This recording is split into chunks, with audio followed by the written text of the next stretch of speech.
Hola, esto es Radio Sefarad y estas son las noticias comentadas por Jorge ¿Qué hay? ¿Qué tal, Alejandro? Vamos con los titulares de hoy. Atentado yihadista en la estación central de Bruselas se salda con la muerte del terrorista por disparos del ejército. Detienen en Madrid a 3 yihadistas afines a Daesh de perfil muy similar al de los autores de los últimos atentados en Europa. La coalición internacional derriba un dron sirio pese a las advertencias de Rusia. El rey saudí destituye al heredero y lo sustituye por su propio hijo, ministro de Defensa. Estos son los titulares. Volveremos tras las noticias con la agenda cultural. Hablamos de la Fiscalía Federal belga, que confirmó que investiga como un atentado terrorista la explosión provocada el martes por un hombre que fue abatido por militares en la estación central de Bruselas, en la que no se registraron heridos ni víctimas. El sospechoso, de entre 30 y 35 años, llevaba un cinturón de explosivos o un objeto que se parecía e hizo explotar una pequeña maleta al grito de «Alá es grande». Algunos medios, citando fuentes policiales, hablan de la búsqueda de otros 2 sospechosos. Los hechos ocurrieron en las escaleras del vestíbulo principal de la estación. Recordemos que Bruselas vivió en marzo de 2016 sendos atentados yihadistas contra la estación de metro de Maelbeek, en el barrio donde se encuentran las instituciones de la Unión Europea, y contra el aeropuerto nacional, que causaron 32 víctimas mortales. Sí, ha sido un atentado yihadista de alguien que luego se ha confirmado que pertenecía o había jurado fidelidad a Daesh, pero esta vez, a pesar de ser en Bruselas, que siempre ha sido muy castigada por este tipo de atentados, pues hay un pequeño cambio que yo creo que es positivo. Y igual hay mucha gente que dice, pero vaya barbaridad lo que usted saluda como un cambio positivo. Y es que en cuanto sucedió la primera explosión, que era algo que llevaba este terrorista en una maleta, hubo una pequeña explosión, pues apareció un soldado que estaba de guardia, pero apareció y le disparó y lo mató. Y en ese momento hizo explosión un chaleco que tenía puesto este terrorista. Y con esto se acabó la vida del terrorista, pero no hubo ni un solo herido. Esto es el único sistema antiterrorista que es válido para trabajar no solamente en Israel, al que siempre se ha acusado de ser un elefante en una cacharrería que va matando gente, porque sí. Ayer mismo vimos cómo el propio gobierno palestino de Mahmoud Abbas calificaba de crimen de guerra a los israelíes porque habían matado a los terroristas que les estaban disparando en la Puerta de los Leones de Jerusalén, y que uno de ellos acuchilló a una soldada y la mató. No era una soldada, perdón, una policía de fronteras. Esto ha funcionado, señores. A ver si ahora empezamos a vislumbrar una pequeña luz al final del túnel. Alguien que está haciendo explotar una bomba al grito de Allahu Akbar, que hoy en día ya todo el mundo, incluso los que no han estudiado árabe, sabe que significa que Alá es grande. Y más allá de lo que significa literalmente, significa que nos quieren matar. Pues en el momento que pasa eso, tiene que haber alguien de seguridad por la zona, armado, no tipo Bobby inglés, que eso es lo que pasa también en Londres, y por eso hay tantos atentados, porque hay mucho policía, pero que con el palito no van a evitar que una persona siga matando. Dispararle, y en la medida de lo posible, si no es matarlo, pues a ver si uno tiene la suficiente puntería para que una persona, por ejemplo, que lleva un chaleco explosivo, no tire de la cuerdita que activa todo el mecanismo. Si alguien es capaz con el rayo láser de Batman hacer algo para que esa persona no se haga explotar sin dañarlo, pues bienvenido sea. Pero mientras no se invente ese estilo de Robocop en las fuerzas europeas, pues lo más eficaz es neutralizar, que es un eufemismo para lo que siempre se ha dicho de matar. Y matar en este caso está más que justificado porque esta persona viene a matar a los demás. Es en defensa propia, en defensa incluso un valor más encima, más elevado que la defensa propia, que es salvaguardar la propia vida, es para salvaguardar la vida de los demás. Eso es la obligación de las fuerzas de seguridad del Estado, policías, ejército, policías de frontera y todos ellos. Por lo tanto, yo esta vez felicito, y mira que no abundo en estas cosas, felicito a los belgas que parece que han entendido cuál es el mensaje, cosa que no puedo decir, por ejemplo, como he dicho antes, de los ingleses, porque muchas declaraciones, pero siguen en la misma, la policía va desarmada en gran parte. Tampoco puedo felicitar enormemente a los franceses, porque ayer mismo cuando dábamos la noticia de este otro terrorista que explotó, pues no lo hizo por la acción policial, sino por lo tonto que era y como lo mal que planificó el atentado, que le explotaron las bombas antes de poder arrojarlas sobre los demás. La policía española detuvo en Madrid a 3 presuntos yihadistas marroquíes, uno de ellos extremadamente peligroso y al parecer integrante de Daesh. Este último, de 32 años, tiene un perfil que coincide con el de los terroristas recientemente implicados en los atentados del Reino Unido y Francia. El detenido había recopilado gran cantidad de material formativo de Daesh para cometer atentados, así como documentos dirigidos a adoctrinar a potenciales terroristas en técnicas sobre el manejo de armas y explosivos hasta cometer acciones de martirio. La policía ha detectado contactos de este individuo a través de las redes sociales con miembros activos del Daesh ubicados en zonas de combate en Siria e Irak. En su faceta de adoctrinamiento, el detenido pretendía captar a personas de su entorno para que llevaran a cabo la yihad violenta en España, situación en la que parecían encontrarse los otros 2 detenidos de 33 y 38 años con quienes convivía y a quienes estaba iniciando en las prácticas terroristas.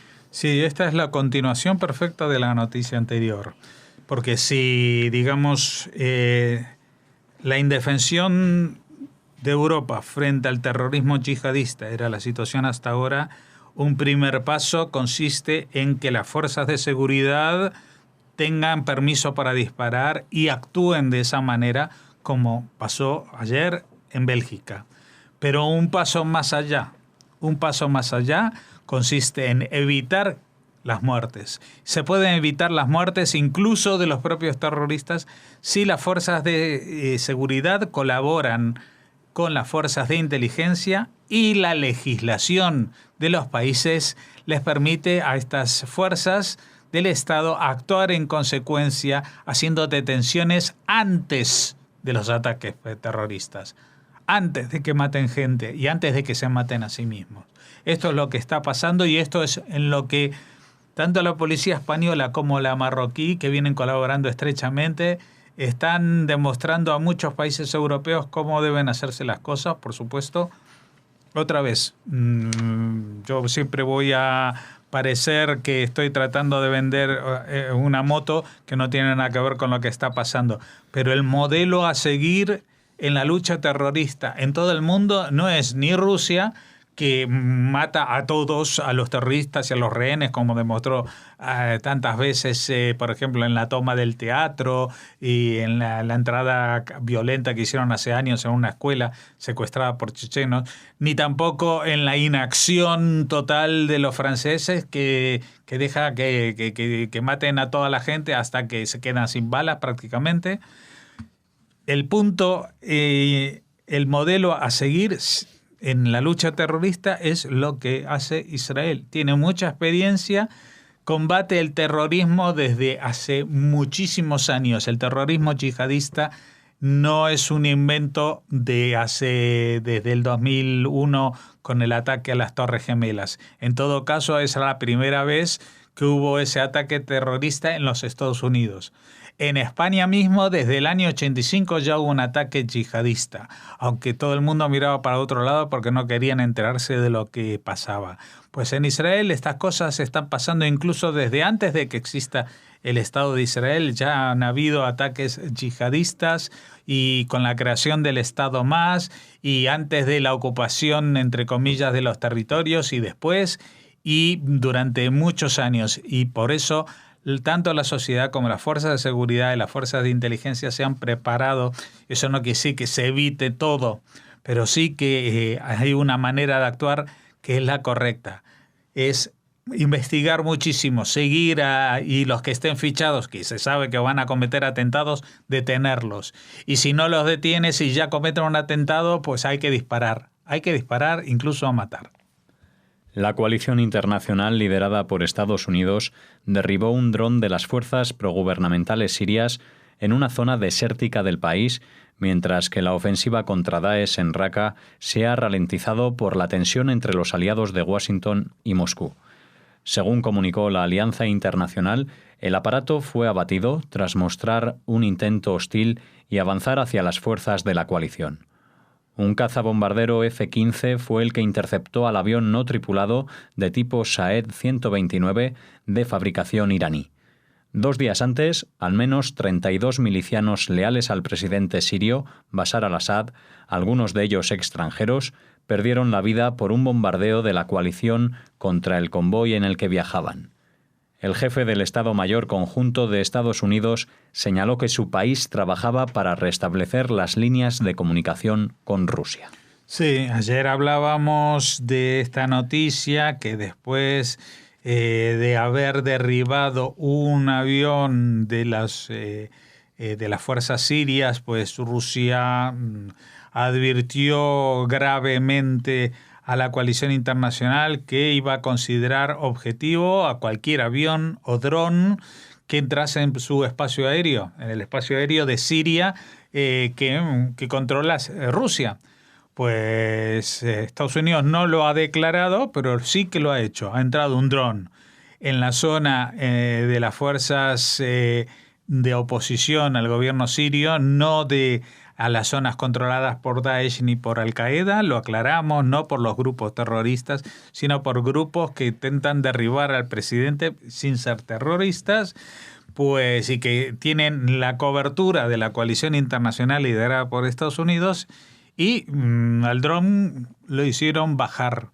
Fíjate que uno cuando piensa en un dron piensa en estos aparatitos que hoy en día ya están al alcance prácticamente de cualquier bolsillo, que se compran por internet, que uno lo puede usar incluso para hacerse un selfie muy bonito desde las alturas. Bueno, eso se llama dron, pero en realidad cuando estamos hablando de temas bélicos, un dron es un avión del tamaño y las características de un avión normal, con bombas y sistemas de disparo como un avión normal, solamente que no tienen un piloto, ¿vale?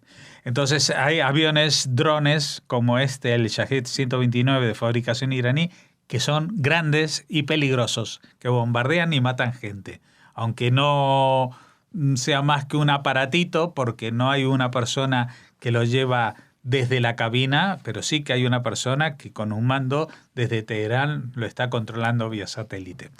Que satélite que por otra parte igual comparte con nosotros en España alguna señal de un canal internacional de televisión, por ejemplo. Bueno, el tema es que esto se está calentando mucho. Ya no es que Siria es un problema.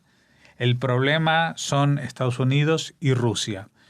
Y como dijimos ayer, si no supiéramos que, según dicen, son tan amigos Donald Trump y Vladimir Putin, pues diríamos que están al borde de una guerra mundial.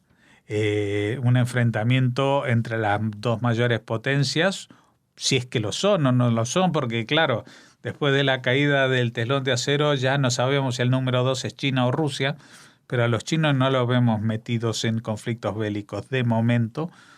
Así que suponemos que si hubiera un enfrentamiento frontal entre Estados Unidos y Rusia, pues tendríamos todo el derecho al mundo a llamarlo una guerra mundial, pero aunque no exista ese enfrentamiento directo, y que sí lo hacen a través de intermediarios o de fuerzas delegadas, de responsabilidades parciales en el Medio Oriente, lo que sí está claro, y cada día más, es que la guerra civil no es un asunto solamente que pasa en Siria, y no es un asunto que solamente atañe a los sirios, y no es un asunto que solamente atañe siquiera a los árabes.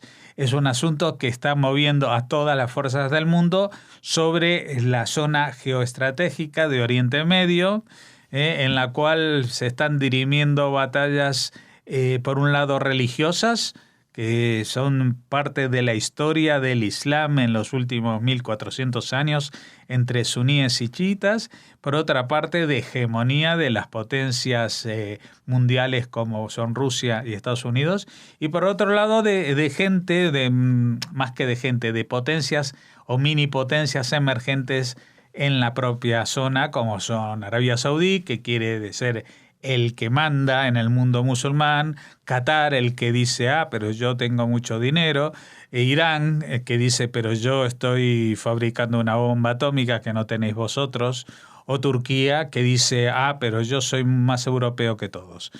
Esto es el escenario y esto va a seguir porque aunque llevemos 6 años, pues no hay un poder que esté por encima de los demás para imponer una solución a este tema, porque esta situación solamente se puede dirimir, desgraciadamente, con la victoria de uno sobre otro. No se va a dirimir en los despachos ni en las mesas de negociadores de paz que todos los días le cuestan muchísimo a las arcas de los contribuyentes norteamericanos, etcétera, que pagan estas iniciativas de paz que en realidad no sirven para nada. El rey de Arabia Saudita, Salman bin Abdulaziz, ordenó la destitución de su primer heredero al trono, su sobrino Mohammed bin Nayef, y el nombramiento en su lugar del hasta la fecha segundo en la línea sucesoria, su hijo Mohammed ibn Salman. Bin Nayef ha sido también despojado de su cargo como ministro de Interior. El nuevo heredero, a quien muchos consideraban el verdadero responsable de la política del reino desde el ascenso al trono de su padre en enero de 2015, se mantiene en su cargo de ministro de Defensa, aunque ahora también será vicepresidente del Consejo de Ministros en sustitución del degradado Bin Nayef.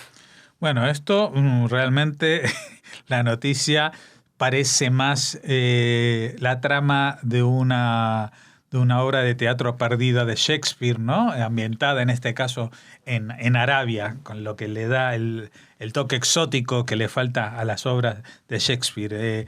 Destituye a su heredero y en su lugar pone a su hijo, que ya es el ministro de Defensa, y que dicen que es el arquitecto. Es un chico joven, tiene 30 y pico de años, y es el ministro de Defensa, pero aparte de ser el hijo del rey de Arabia, pues es el que ha llevado a Arabia Saudita a montar este tinglado de la coalición de los países árabes suníes que están combatiendo en Yemen, por ejemplo, que están bombardeando a los hutíes.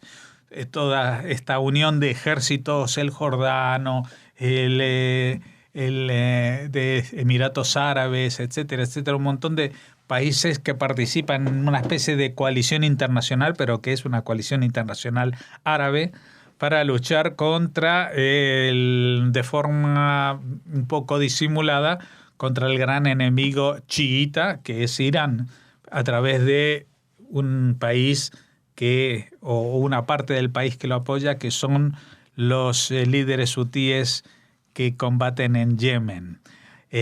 Bueno, este hombre, se supone, este chico joven, Mohammed ibn Salman, no solamente quiere ser el próximo rey de Arabia Saudí, ya ha convencido a su papá, sino que tiene todas las fichas porque ya tiene amigos muy importantes, supongo que Donald Trump, porque no olvidemos que Donald Trump no hace ni un mes que estuvo en Arabia Saudí, y aparte de hacerse fotos bailando el baile de los sables con los mayores, pues lo que se llevó de ahí fue un contrato multimillonario, o no sé cómo se dice cuando son miles de millones de dólares, multibillonario,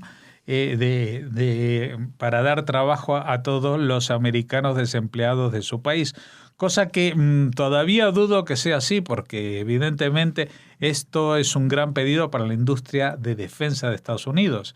Pero yo dudo que todo lo que se contrate a través de una empresa americana lo vayan a fabricar finalmente alguien en América. Porque ellos tampoco son tontos y saben que hay muchas cosas que les salen más baratas que las fabriquen, por ejemplo, los vietnamitas por la cuarta parte de lo que les cuesta fabricarla en Estados Unidos. Con lo cual, pues estarán solucionando los problemas de los trabajadores del antiguo Vietcong, pero no de los que lucharon contra ellos hace 40 o 50 años. Bueno, todo esto es el entramado del Reino de Arabia Saudí, porque, entre otras cosas, ahora tienen que cambiar la Constitución, porque, claro, cuando hablamos de países normales, uno dice, bueno, primero, el rey es el que manda de verdad, no es como en Europa. No. El rey es el que manda y es el único que manda. Y aunque tengan ahí una especie de congreso, es un congreso de Chichinabo para mostrar a la gente que pueden elegir, pero las leyes la fabrica y la firma solamente el rey.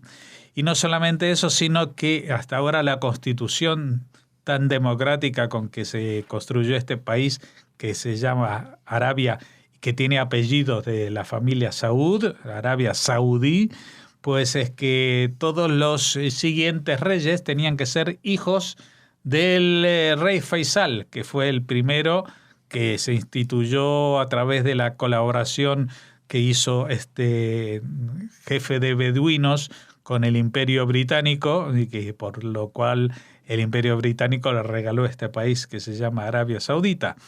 Pues la constitución de ellos dice que tienen que gobernar los hijos.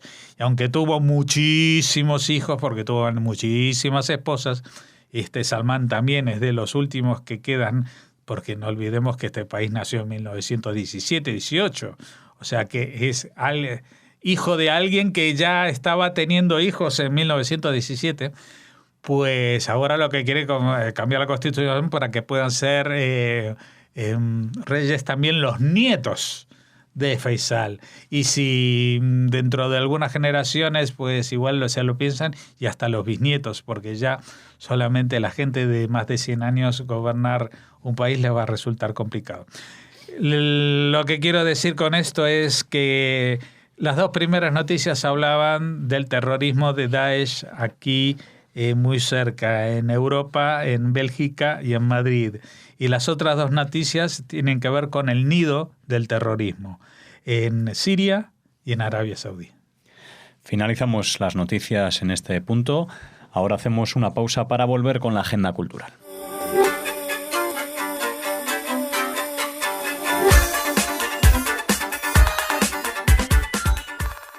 Volvemos con esa agenda cultural que traemos tras las noticias. Hola Raquel. Hola Alex, hola a todos. Para que sepan y tengan en cuenta esos detalles de la agenda que podemos cubrir, que igual pueden cubrir o pueden asistir a algunas de las proposiciones que les hacemos. Mira, comenzamos haciendo un llamamiento a todos nuestros oyentes en Israel para que acudan este 22 de junio a la doble presentación de los últimos títulos de Hebraica Ediciones en el Instituto Cervantes de Tel Aviv. Son los libros El Mazal de los Pobres de Eli Ben Setrit y Lengua y Literatura Oral del Judeo Español de Marruecos o Jaquetía de Jacobo Israel Garzón.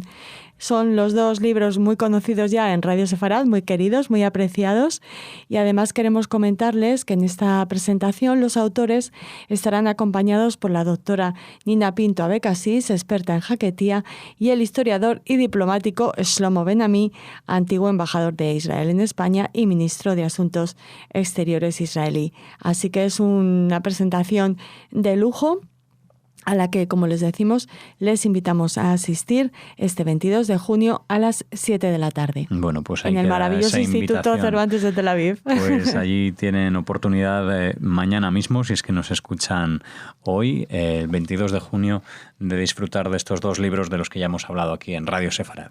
Y mira, no dejamos Tel Aviv, Vamos a aprovechar. Es una mezcla entre Tel Aviv y Alex. No dejamos Tel Aviv porque ya se ha abierto esta semana el Festival Internacional de Cine de Estudiantes, que se clausura el próximo 24 de este mes. Uh-huh. Había carteles por toda la ciudad de este festival, que es un proyecto fundado, de primera mano. Sí, que es un proyecto fundado hace más de 30 años por la Facultad de Cine de la Universidad de Tel Aviv y actualmente se celebra en colaboración con la Cinemateca. En este festival se proyectan las películas y es donde se llevan a cabo la mayor parte de los actos culturales y festivos que son muy atractivos y que convocan a muchísimas personas. En este marco competitivo, ya que se trata de un festival en el que hay ganadores, uh-huh, participan centenas de películas de Israel y de otras decenas de países. Actualmente se encuentra entre los 3 festivales más importantes y más grandes de su modalidad, o sea, el que está dedicado a todavía estudiantes de cinematografía. Uh-huh. Así que contarles que participarán, por ejemplo, cortometrajes de 27 países. Habrá un homenaje a Stanley Kubrick por cumplirse 40 años del estreno de Odisea del Espacio. La película que abrió el festival fue Todas estas noches de insomnio, una película muy interesante del director polaco Mikael Berczyk. Y bueno, decirles que llegarán además de los estudiantes en competición, bueno, pues que habrá importantes cineastas que realizarán talleres como Hans Rosenfeld, creador de la serie danesa Mejor el puente, el editor de televisión Skip McDonald, que ha hecho, por ejemplo, Fargo o Better Call Saul, o sea, que es importantísimo, y una presencia española con Antón Gómez, director de arte de las películas de Almodóvar. El Festival de Cine tiene 3 competiciones principales que destacan el talento de la nueva generación, la israelí, la internacional y la de cine independiente. Bueno, pues mucha suerte para todos los participantes, uh-huh, y que disfruten mucho todos aquellos que puedan asistir a esta cita con el cine y con todos esos directores, guionistas y todo el entramado del cine que se congrega. Nos da mucha envidia no poder estar nos dan envidia los que pueden participar en el festival. Y para terminar hoy, una recomendación literaria. Uh-huh. No es viernes, pero bueno, la traemos ya. Empezamos el verano, así es que verdad. hay que disfrutar de esos momentos para la lectura.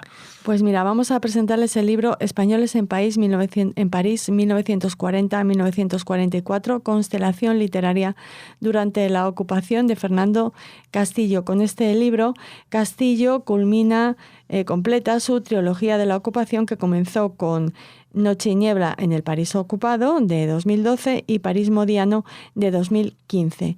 En este caso nos habla el autor de la presencia en París de escritores españoles durante la ocupación, en un episodio histórico no muy conocido, salvo casos excepcionales por su personalidad y destino, como los de Max Aub, César González Ruano, Gregorio Marañón o Jorge Semprún. Pero también en el libro están presentes Manuel Chávez Nogales, el gran periodista, Corpus Varga, Joan Estelrix o Mercè Rodoreda, por citar solo algunos de los escritores uh-huh. españoles que vivieron esos momentos tan terribles también. Durante esos años casi todos sufrieron las mismas penalidades que afectaban a muchos franceses. Algunos corrieron gran peligro, pocos, muy pocos, lucharon contra el ocupante y varios regresaron a España antes de la liberación, aun a riesgo de acabar en una cárcel franquista, dado que la mayoría de ellos eran exiliados republicanos. Un libro muy interesante, que ya sea de forma que es en forma de ensayo y que rastrea la vida y obra de más de 40 escritores, que ya sea de forma testimonial, gracias a crónicas o novelas, constataron en sus escritos cómo les afectó la ocupación nazi, tanto personal como literariamente. Muy bien, pues con esta recomendación literaria en la que se agrupa a tantos escritores y escritoras también, despedimos la edición de hoy, y a todos ustedes y a ti, Raquel, hasta mañana. Hasta mañana, Alex.